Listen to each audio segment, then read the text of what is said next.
Greetings from Chicago, Illinois, guys. I wasn't planning on coming here. This was a last minute trip.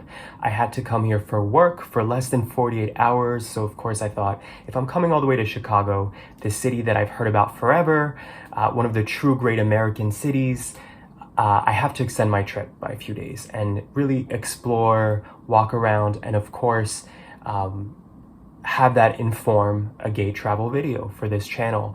I know that a few of you guys have asked me to make a gay travel video here in Chicago, specifically because of Boys Town, which is the famous gay neighborhood of Chicago. So let's get right into it. So first impressions of Chicago. This is a true American metropolis.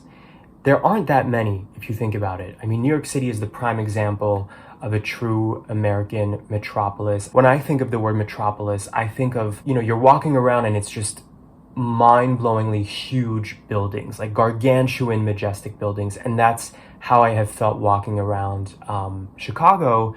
The public transportation system, there's a train above ground. So unlike New York City or a lot of other cities where you have, the subway, underground, metro, in Chicago, it's above ground.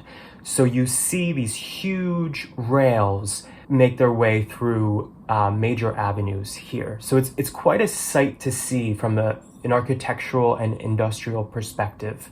Of course, there's the lake here and the river. The city is famous for that. I'm here in September. Weather has been amazing, literally the best time to be here. But walking around, I've thought to myself, I can see how winters here would be rough. Chicago is notoriously very, very cold in the winter and also very windy. But even beyond the actual temperature, I feel like psychologically winters here might be kind of tough because of that industrial backdrop. For some reason, I imagine Chicago to be greener. There is, of course, the water, as I mentioned. There's a park here called Millennium Park. But for whatever reason, I just assumed there would be more trees lining major avenues. I don't know why I thought this. I guess I've just always thought of the Midwest as more nature oriented, even in their cities. I don't know. Now, first impressions of the people here. The first thing I noticed is that people here are much louder. I mean, in Miami, people are loud, partially because there's always loud music at a restaurant or a bar. So you have to speak over the music, right? But here, even at a coffee shop, I think I was on the train and I was like, people are they speak so loudly here. Because it's the Midwest, more conservative part of the country. If you're not from the States watching this, the Midwest is basically in the middle of the country. So this is a much more conservative part of the country.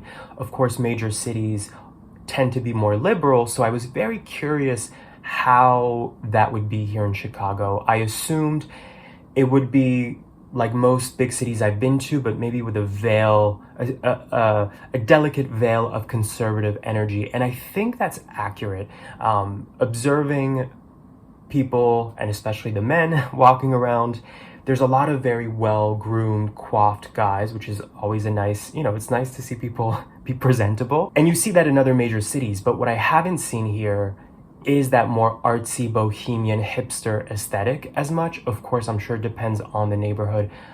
I'm staying in downtown Chicago, which is like the center of Chicago, of the city. But that's been interesting to me that it does feel like, in the way people present themselves and dress, generally, there's a more polished sort of vibe. And I see that on the apps as well. A lot of yuppie energy, young urban professionals. One thing that I was very surprised by, that I thought was very unexpected, I've noticed a lot of Middle Eastern men walking around, and that feels very random to me because we're in the Midwest. There's pockets of the country where you'll find certain communities. Los Angeles, there's a big Persian community, there's a big Armenian, if we can consider Armenian Middle Eastern, big community in LA, parts of Washington, DC. But Chicago felt very random to me because, again, we're in the middle of the country. It's not like it's the nearest US stop to the Middle East, the way that we could say there's obviously a huge Mexican community in Texas, Arizona, California, because Mexico's right there. Of course, I couldn't come to Chicago and make a video like this without exploring Boys Town. So Boys Town is the casual name. It's not the actual name of the neighborhood. Like if you type in Boys Town into Google or Google Maps, the actual name of the neighborhood will come up, which is, and I hope I'm saying this right, North Alstead. That's how I'm reading it. It took me about half an hour from downtown Chicago to get there by train. And as I was on the train on my way to Boys Town, I thought half an hour is kind of a long trip to get to a gay neighborhood. It's outside of the major city. And I thought back to my time in New York City when I would take the train to go to like a gay bar on a Friday or Saturday night. And it would typically take me 15 to 20 minutes. And I remember I would always take a cab home just because, 1 a.m., 2 in the morning, you're like, I just want to be comfortable on the way back. So I was willing to spend more money on the way back.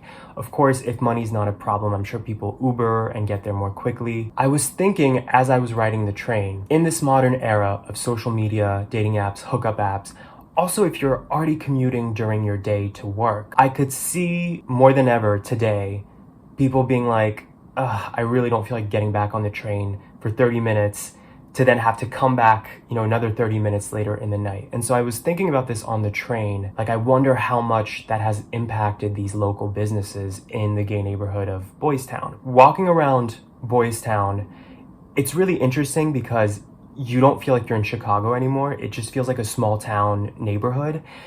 All the buildings are 2 to 3 stories high max. It's not just gay establishments. There's of course rainbow flags everywhere. You can't miss the fact that you're in a gay friendly neighborhood, but there's restaurants and eateries and coffee shops and just local shops.